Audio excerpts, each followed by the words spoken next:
Assalamualaikum warahmatullahi wabarakatuh. Perkenalkan, saya Ayunda Umi Putri Dewi Priyana dengan NIM B 100230108 kelas B. Saya di sini ingin mempresentasikan dengan tema rendahnya partisipasi pemilihan dalam pemilihan umum di Indonesia. Pertama-tama, mari kita bahas apa itu pemilihan umum. Pemilihan umum adalah proses demokratis di mana warga suatu negara atau wilayah memilih wakil mereka untuk mengisi posisi dalam pemerintahan atau badan legislatif. Proses ini adalah salah satu fondasi utama dari sistem demokrasi di mana keputusan politik dibuat oleh mayoritas yang dipilih oleh rakyat. Selanjutnya pendahuluan. Seperti yang saya katakan tadi, pemilihan umum adalah proses penting dalam demokrasi, di mana warga negara memiliki kesempatan untuk memilih pemimpin mereka. Namun, di Indonesia, partisipasi pemilihan dalam pemilihan umum ini cenderung rendah.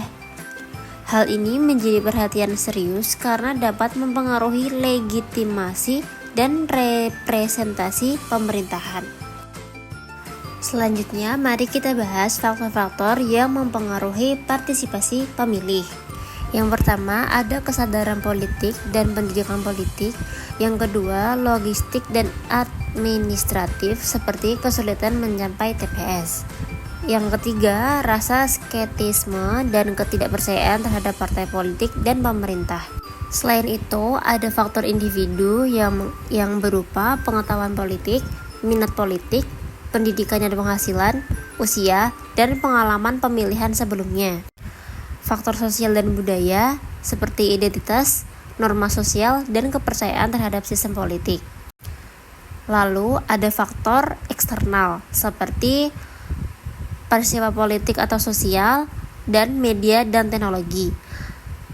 Peran media pada masa sekarang ini sangat memfasilitasi akses informasi politik dan kampanye juga memainkan peran dalam partisipasi pemilihan umum.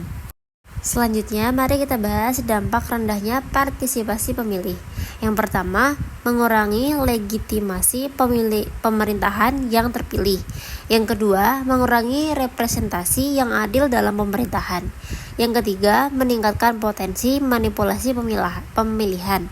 Dan yang terakhir adalah mempengaruhi keputusan kebijakan yang tidak mencerminkan keinginan mayoritas.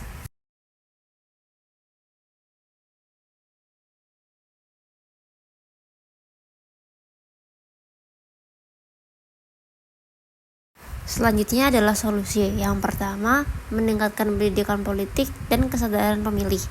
Yang kedua, memperbaiki sistem pemilihan dan mengurangi hambatan logistik.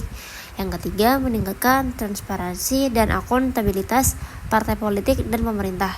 Dan yang terakhir adalah mengedukasi masyarakat tentang pentingnya partisipasi dalam pemilihan umum. Sekian dari saya, mohon maaf apabila ada kesalahan. Terima kasih. Wassalamualaikum warahmatullahi wabarakatuh.